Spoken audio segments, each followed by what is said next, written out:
আমি শ্রী রাধা বৈষ্ণব বলছি।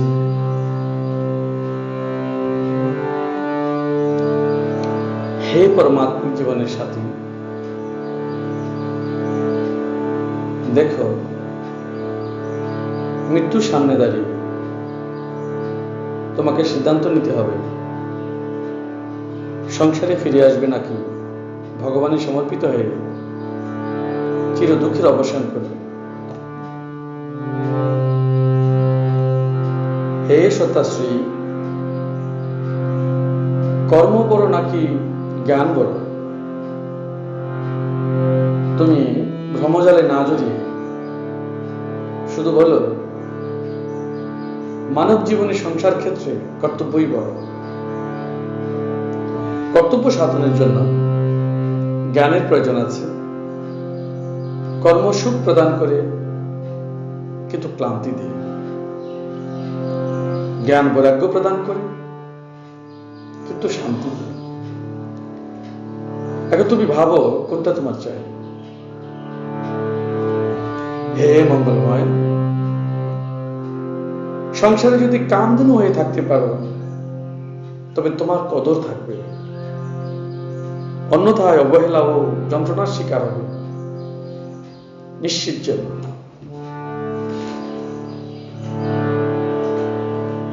হে কালজয়ী, সর্বদা সময়কে মনে রাখবে সময় অত্যন্ত বলবান। সর্বদা চিন্তন মনন ও বুদ্ধিকে কাজে লাগিয়ে জীবন যুক্ত করবে, কালক্ষেপ করবে না, নতুবা সময়ের হস্তক্ষেপে অতল সাগরে হারিয়ে যাবে, উদ্ধারের সুযোগ পাবে না। হে আত্মজয়ী, জীবই জীবের উদ্ধারক, জীবই জীবের সংহারক। যখন উদ্ধার করবে তখন তিনি বিষ্ণু, আর যখন সংহারক তিনি তখন শিব স্বরূপ। কিন্তু আত্মজ্ঞানী জীব জানবেন উভয়ই ভগবান কৃষ্ণের স্বরূপ। হে রিপুজয়ী, তুমি নিশ্চয়ই নিজেই জানবে তোমার শত্রুকে। তুমি জানো জ্ঞানেন্দ্রিয়, একাদশতম ইন্দ্রিয় মন মানবের সবচেয়ে বড় শত্রু। তুমি সাংখ্যতত্ত্বের জ্ঞানে জয়ী হও, মনে রাখবে তোমার আত্মবলই ঈশ্বরের বল।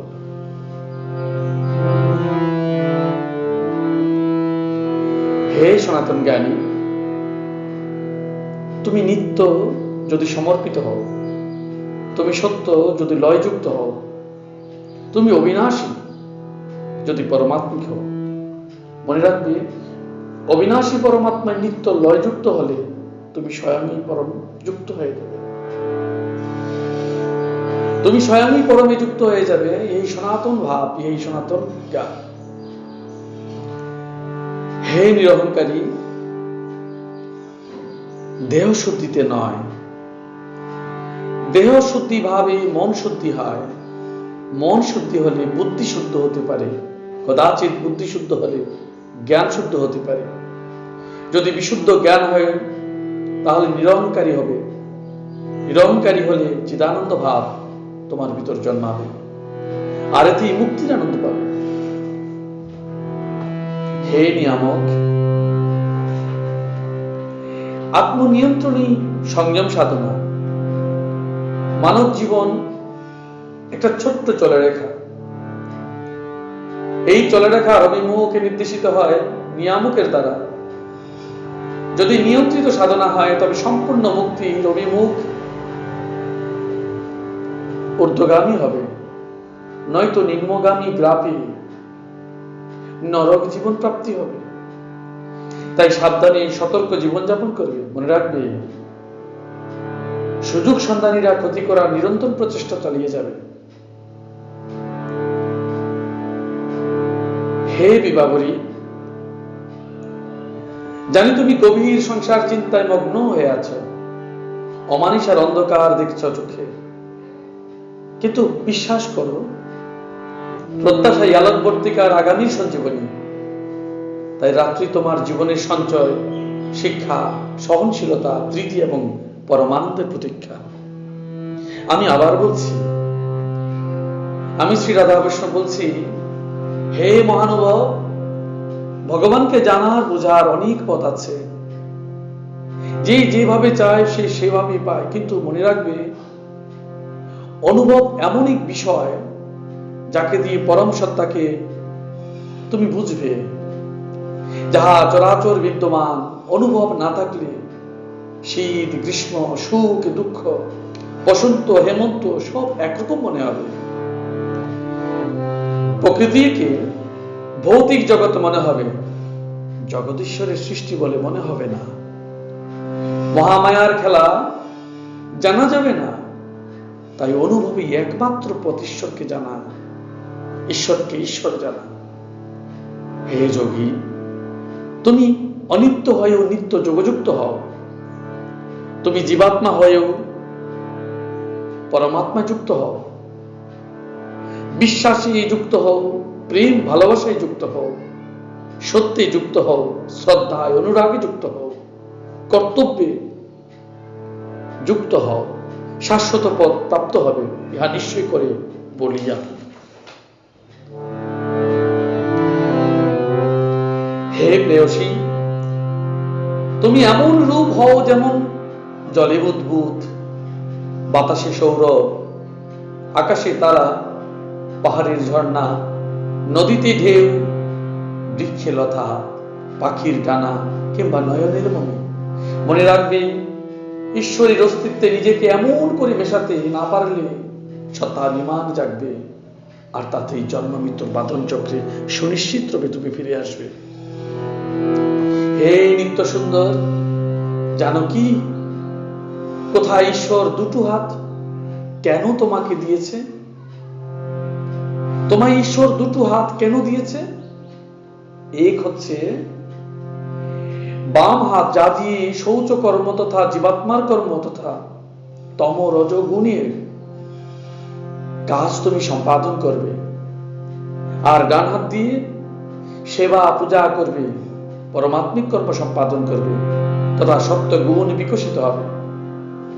কিন্তু যখন দুই হাত একত্রীকরণ করে অঞ্জলি ভাগ দেবে, তখন শৌচ, অশৌচ, উঁচু নিচু এই সকলের ঊর্ধ্বে উঠে আত্মমর্যাদার সামনে ঈশ্বরকে প্রতিষ্ঠা করবে এবং নিত্য সুন্দর হয়ে জগতে অমর হয়ে থাকবে। হে দয়াবান, জগৎকে দেখো, কত দুঃখ, কষ্ট, যন্ত্রণা, অত্যাচার, অবিচার, অনাচার, অনাহার, লজ্জা, ঘৃণা, পাপকর্ম ইত্যাদিতে মানুষ ভুগছে। হে দয়াশীল, আপনার অন্তঃকরণ বিশুদ্ধ, আপনি সত্যনিষ্ঠ, আপনার ব্যবহার মধুর বাক্য, আত্মিক সহযোগিতায় মানব কল্যাণ নিহিত। আপনি তাদের পাশে দাঁড়ান, নিশ্চিত জানবেন আপনি তাদের ঈশ্বর, আর এতেই তাদের ও আপনার পরম কল্যাণ সাধন নিশ্চিত হয়ে আছে।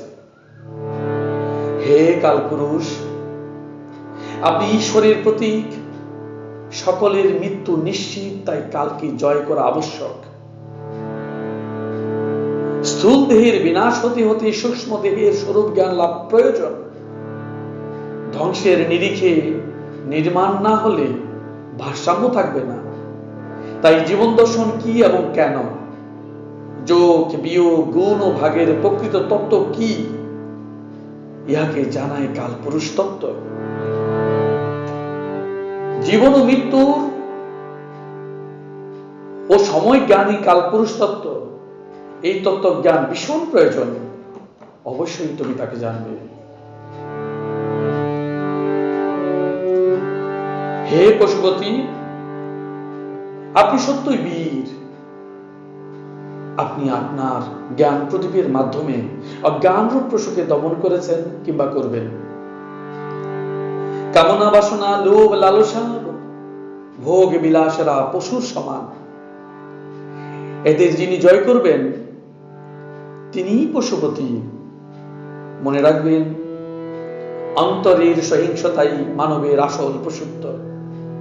যিনি জয় করতে পেরেছেন তিনি সাধনায় সিদ্ধি লাভ করছেন। অজ্ঞান বিনাশক রূপ শৈবজ্ঞানী সমাধিযুক্ত হয়েছে। তিনি ধীর স্থির স্থিত প্রজ্ঞায় যুক্ত হয়েছেন। মনে রাখবেন, শিবই দ্বীপ, অন্তরাত্মার প্রতীক। হে কর্মযোগী, ঈশ্বর লাভের অন্যতম পন্থা হচ্ছে নিষ্কাম কর্ম। সকামে বৈরাগ্য ও বিবেকশীলতা কাজ না করলে নিষ্কাম কর্মযোগী হওয়া যায় না। যদি কর্মে আত্মপ্রশংসা লাভের ইচ্ছা থাকে, তাহলেও নিষ্কাম কর্মযোগী হওয়া যাবে না। জগতের প্রকৃত কল্যাণ সাধনের জন্য দেহ, মন, প্রাণ সমর্পণে নিষ্কাম কর্মযোগী হওয়া যায়, আর তাতে ঈশ্বর লাভ নিশ্চিত সম্ভব। হে সন্ন্যাসী, সমগ্র জগৎ গড়া অখণ্ড কৃষ্ণ তত্ত্বে, ব্রহ্মময়। ইহা চরম সত্য। সকল প্রাণী তার ছোঁয়া। বুঝতে বা উপলব্ধিতে কষ্ট হলেও সমগ্র মানব জগতে আপনাকে খুঁজিয়া বেড়াবেন, তাহলে সন্ন্যাসের মর্ম কথা বুঝতে পারবেন। কে যে সূচি আর কে যে অসুচি, কে যে ঘৃণিত আর কে যে সুবিত, এই সবের পেছনে ছুটিয়া বেড়ালে জীবনটা মাটি হয়ে যাবে। মনে রাখবেন, সন্ন্যাসীর ভেদ নেই। শৌচ, অশৌচ, জ্ঞান, অজ্ঞান, শোক, মোহ, প্রেম, অপ্রেম সব এক করে দেখতে হয়। নিজেকে মহাজগতের এক নিঃসঙ্গ যাযাবরের মতো ভাবতে হয়। তবেই তার একাকিত্বের স্থান ঈশ্বর প্রেম পরম বৈরাগ্য ভাবে সমাহিত হবে এবং ঈশ্বরকেই পাবেন। হে কৃপাময়, ভেবে দেখবেন আপনি পরম কৃপাময়, কারণ পরমেশ্বরের কৃপায় আপনি ধন্য। মানব জন্ম লাভের মতো সৌভাগ্য আপনার হয়েছে। আপনি জগৎ সংসারে ভগবানের নামের কৃপার মাত্র নিয়ে, ভগবানের নামের কৃপার পাত্র নিয়ে নামের কৃপা প্রসাদ বিতরণ করছেন। নাম প্রচারী অমৃত বিতরণ। এই অমৃতত্ব লাভের জন্য মানুষকে কোটি কোটি জন্ম প্রতীক্ষা করতে হয়। আপনি যাদের কৃপা করছেন, বস্তুত ঈশ্বরই তাদের কৃপা করছেন। এই কথা আপনাকে মানতেই হবে। অন্ধকার দূর করার যে প্রয়াস আপনি নিয়েছেন, তাতে আপনিও আপনার ছোট্ট পৃথিবীর দীপ ও মালায় আলোকিত হয়েছে। ইহাই কৃপা, আত্মপ্রসাদ, যার দ্বারা মানবের আত্মগ্লানি দূর হয়, ধর্মরাজ্য প্রতিষ্ঠা হয়েছে। মনে রাখবেন, ঈশ্বরের চরণধুলি না পড়লে ধর্ম প্রতিষ্ঠা হয় না। আর যেখানে ধর্ম থাকে, সেখানে ধন, লক্ষ্মী, সরস্বতী, কীর্তি, বিজয় সকলই বিরাজ করে। হে অনুসন্ধানী, ভারতবর্ষ এক মহান দেশ। এদেশের সাধু মহাপুরুষ দেশের সম্পদ। এদের জীবনী বস্তুত উপনিষদ। পৃথিবীর কোন দেশে ভারতবর্ষের মতো মহানুভবতা নেই। এদেশ বস্তুত স্বর্গভূমি। যারা এই ভূমিকে জেনেছেন, তারা অজানাকে জেনেছেন। এদেশের মাটিতে মরণীয় শোক, এদেশের জল অমৃত তুল্য, এদেশের নদী মিত্রতার হাত, এদেশের পাহাড় পর্বত বন্ধুত্বের আলিঙ্গন, এদেশের মানুষ ভালোবাসার পরাকাষ্ঠা, এদেশের পূজা মানবতার বার্তা। এদেশকে ভালোবাসুন, তবে জানবো আপনি যথার্থ সাধক, আপনি ঈশ্বরের জীবন্ত মূর্তি। আমি আবার বলছি, আমি শ্রী রাধা বৈষ্ণব বলছি, হে বেদজ্ঞানী, আপনি তো জানেনই বেদে সকল তত্ত্ব প্রত্যক্ষ অপ্রত্যক্ষ, সরল কিংবা জটিল ভাবে বলা আছে। বেদ মানব জীবনের মার্গদর্শক। বেদ সমাজ জীবনকে সুশৃঙ্খল করে রাখার সংবিধান। আমি অসীম জগৎকে জানার জন্য কিংবা ভগবানের সর্বপ্রকার তত্ত্ব জানবার জন্য বেদ এক উপহার স্বরূপ। বেদ আমাদের দেহের আত্মা স্বরূপ। আপনি বেদের জ্ঞান কাণ্ডকে গ্রহণ করুন এবং পরমাত্মিক জগতে শুদ্ধ চৈতন্য সত্তা লাভ করুন। জগতের মঙ্গলকারী হন। বেদ দেহ ঔষধি, মনৌষধি প্রাণৌষধি স্বরূপ। সম্পূর্ণ নিরাময়ের মাধ্যমে জগৎ কল্যাণকারী হলে আত্মশুদ্ধি লাভ হবে এবং নিষ্কাম যোগী ধীরে ধীরে বেদ ও সিঁড়ি অতিক্রমণে বেদর্থ জ্ঞান লাভ করে পরম বৈষ্ণব জ্ঞান লাভ করবেন। ইহাই আত্মযোগ। মনে রাখবেন, আত্মজ্ঞানী ব্রহ্মজ্ঞান। হে ধর্মাত্মা, আপনি নিজেই ধর্মের নিত্যের অনাদি পুরুষের পরম প্রতীক। যে আত্মা আপনার দেহে যাযাবরের ন্যায় পরিভ্রমণরত, তাকে মুক্তি দিন। তিনি পরম পবিত্র, কিন্তু মিলনের আস্বাদের জন্য ব্যগ্র উদ্বিগ্ন। ওই আস্বাদ যেদিন হবে, সেদিন আপনি যখন কর্মযোগী কিংবা জ্ঞানযোগী কিংবা ভক্তি প্রেমযোগী হয়ে পরমাত্মা মিলিত হবেন, সেদিন হবে জীবাত্মা ও পরমাত্মার রাস মহারাস। আপনার ধর্ম নিজেকে নিজে মুক্ত করা, সংকীর্ণ জগৎ হতে মুক্ত হওয়া, পরমাত্মিক জগতে প্রবেশ করা এবং আত্মোৎসর্গ আত্মত্ব উপলব্ধি করা। ধর্ম যেখানে মানবাত্মার খোঁজে আছে, মানবতা আছে, সেখানে পরম শান্তি আছে, পরম তৃপ্তি আছে, গভীর অনুসন্ধান আছে, আত্মদর্শন আছে, গভীর অনুশাসন আছে, দৃঢ় প্রত্যয় আছে, বেঁচে থাকার অঙ্গীকার আছে, অধিকার আছে, মুক্তির উল্লাস আছে। আর সেখানে ধর্ম, তাহাই তো ধর্ম। হে মহামানব, আশপাশে হিংস্র সাপদের ন্যায় জীবনের শত্রু, মানবতার শত্রুরা উল্লাস করছে। হিংসা, নিন্দা, ঘৃণা, মৃত্যু যাদের ব্রত প্রেম, তাদের থেকে সাবধান হন। মনে রাখবেন, যাদের অর্থ আছে তারাই বর্তমানে ভদ্রলোক হিসাবে পরিগণিত হবে। সাবধান, এইসব তথাকথিত ভদ্রলোকদের কাছ থেকে দূরে থাকবেন। মনে রাখবেন, নয়তো তাদের ভালোবাসা রক্তপাশে মৃত্যু নিশ্চিত হয়ে যাবে, নয়তো আত্মদহনের যন্ত্রণায় জীবনের প্রদীপ থেমে যাবে। মনে রাখবেন, যারা সৎ, ভদ্রলোক তথা বিনয়ী, লোককল্যাণকারী, তাদের কাছে যাবেন, তাহলে জীবনের দিশা খুঁজে পাবেন। আবার এটাও মনে রাখবেন, অতি সৎ, অতি ভদ্রলোক বাস্তবিকই মানসিক রোগী। তাই এদের কাছ থেকেও নিজেকে দূরে সরিয়ে রাখবেন। স্বাভাবিক মানুষ খুঁজুন, যাদের ভিতর আতঙ্ক নেই। এক অদ্ভুত অনাবিল শান্তি পাবেন তাদের কাছে। কর্মোদ্যোগী হবেন, বেঁচে থাকার রাস্তা, সুখের রাস্তা তাদের কাছে খুঁজে পাবেন। বিশ্বাস রাখুন ঈশ্বরের উপর। হে মৃত্যুঞ্জয়ী, একটু বিচার করে দেখবেন তো, মৃত্যু ভগবানের দেওয়া উপহার।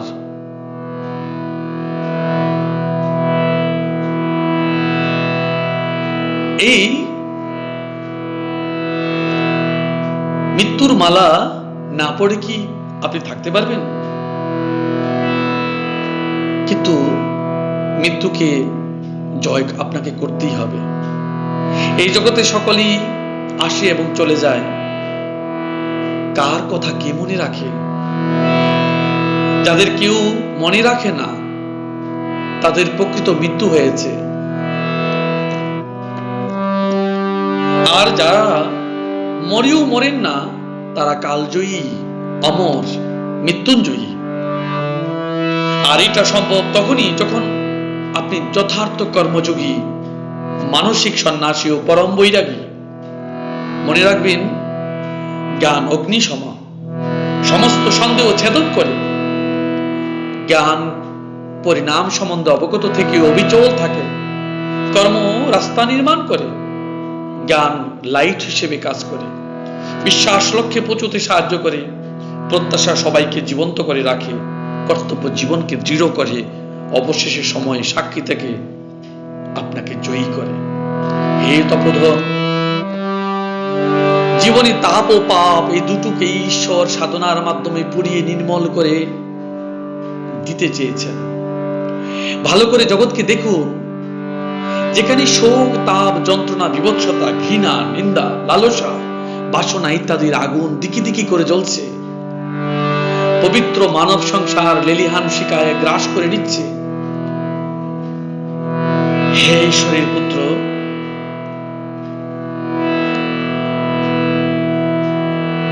উপরে উঠো, আরো অনেক উপরে উঠো।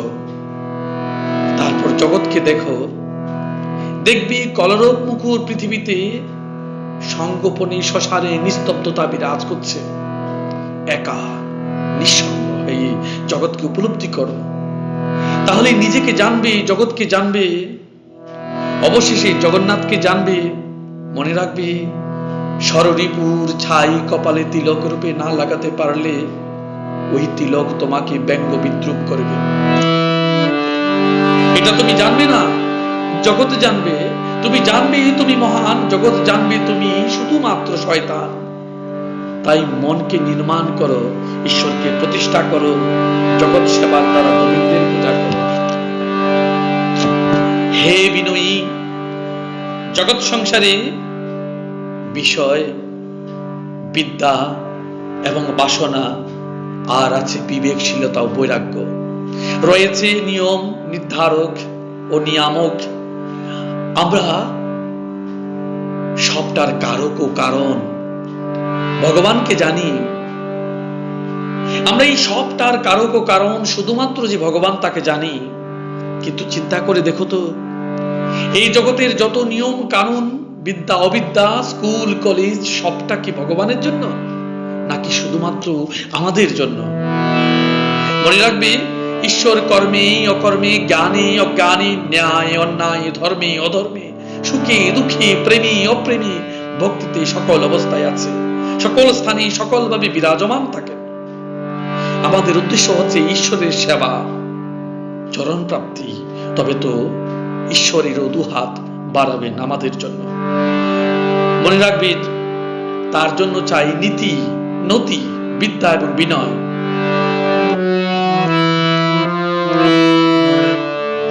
ইহারা সাধন পথের আশ্রয়, বৃক্ষস্বরূপ, বিশ্রামের শীতল ভূমি।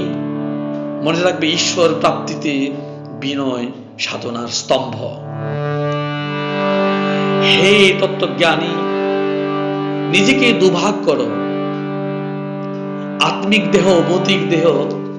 আবার পূর্ণ বিচার শক্তি কাজে লাগাও।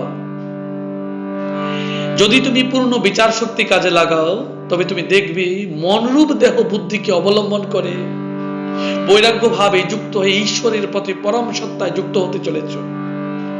অন্যদিকে মন পঞ্চভৌতিক দেহকে অবলম্বন করে ভোগবিলাস, সুখপ্রাপ্তি, আশা আকাঙ্ক্ষার মোহজালে মুক্ত হয়ে যুক্ত হয়ে নিজের বুদ্ধিকে, গতিকে, মানসিক স্তরকে নিম্নমুখী করেছে। যদি সত্য জানতে চাও, তাহলে এটা নিশ্চিত জানো, মানুষের দেহে অনেকগুলো ভৌতিক কিংবা সূক্ষ্ম দেহের সমন্বয় রয়েছে। প্রত্যেক দেহের সূক্ষ্মাতি সূক্ষ্ম বিচার বিশ্লেষণ করো। অবশেষে এটাও জানবে, সমস্ত দেহগুলো কর্মী দেহ, জীবাত্মা এর প্রধান, আবার পরমাত্মা নিষ্পৃহ সাক্ষী এবং দ্রষ্টা। কর্ম সম্পাদনের পর সব দেহ একে একে সদামে ফিরে যাবে।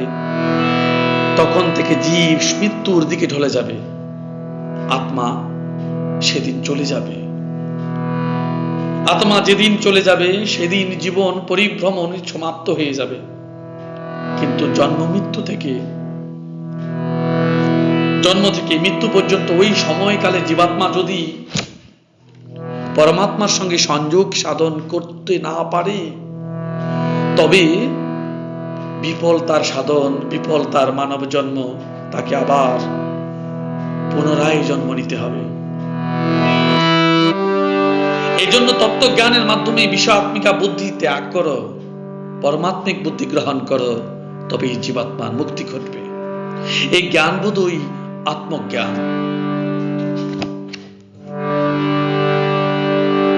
হে পুরুষ শ্রেষ্ঠ, ভয় আমাদের জীবনে ভয়ঙ্কর বিষয়, সভ্যতার শত্রু, মানবতার আতঙ্ক। আত্মনিয়ন্ত্রণের জন্য কখনো কখনো ভয় প্রয়োজন, আবার কখনো কখনো রোগেরও কারণ হন, কখনো ভয় হতাশার কারণ, কখনো পরাজয় তৃপ্তির কারণ, কখনো সাহস মৃত্যুর কারণ, কখনো সাহস বেঁচে থাকার অবলম্বন। মনে রাখবে তুমি পরম পুরুষের অংশ, তাই ঈশ্বরের সকল গুণই তোমার মধ্যে বিদ্যমান। তাই জীবনের শেষ দিনটি পর্যন্ত এটাই ভাবো যে আমি এবং আমার দুটোই এক এবং অভিন্ন সত্তা। তাই আমার ভিতরে আপনা দর্শন লাভ একান্ত প্রয়োজন। আর তখনই স্বভাব বিকার আদি যাহা প্রকৃতি থেকে নেওয়া সব জীবন সায়ান্নে ফিরে যাবে, কিংবা আত্মপরিচয়ে হাত জোর করে তাদের ফিরিয়ে দেবে। ঋণ মুক্ত হও, জয়লাভ করো, নতুন সূর্য দর্শন করো। হে পরম বৈরাগী, দেখো পথ চলতে চলতে দেখো অসংখ্য আত্মীয় যারা তোমার জন্য কেঁদেছিল, তাদের দিকে দেখো এবং অগ্রসর হও। সমস্ত চেনা মুখগুলো অচেনা হয়ে উঠছে। আরো অগ্রসর হয়ে দেখো অসংখ্য সব দেহ। চিনতে পারোনি তো? এরা আর কেউ নয়, তোমার বংশধর, তোমার পূর্বপুরুষ।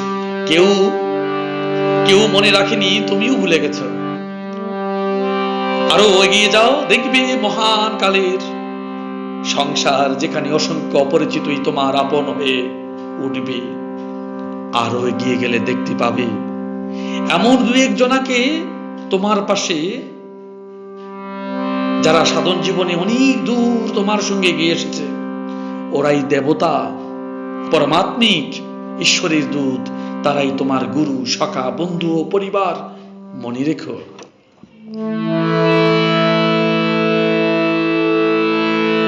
হে কৃষ্ণপ্রিয়া,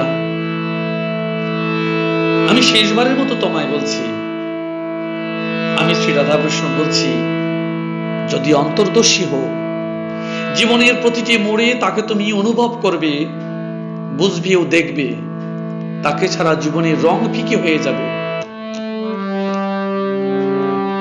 মনে রাখবে, যদি সত্যি ঈশ্বরকে ভালোবাসো, তবে ঈশ্বরই তোমাকে ভালোবাসবে। জীবনের প্রতিটি চরম মুহূর্তে তাকে আপনার করে পাশে পাবে। এই কথাটি সেদিন তুমি বুঝবে, যেদিন আধ্যাত্মিকতার চরম শিখরে গভীরে প্রবেশ করবে। ভগবান তোমার প্রতিটি শ্বাসে প্রশ্বাসে, প্রতিটি পদক্ষেপে, দেহানুভূতি, আত্মায় সত্তায় সূক্ষ্ম থেকে সূক্ষ্ম রূপে বিরাজমান আছেন। কিন্তু সকলেই তাকে দেখে না, বুঝে না, জানে না। ইহাই আমাদের বড় দুর্ভাগ্য। মনে রাখবে, গভীর অনুশীলন, অনুসন্ধান ও মননই তাকে জানবার একমাত্র উপায়। জগতের সকল কার্য তার উপর ন্যস্ত করে তার হাত ধরে তার চরণে ঠাঁই নেবে, ইহাই প্রত্যাশা। প্রণাম।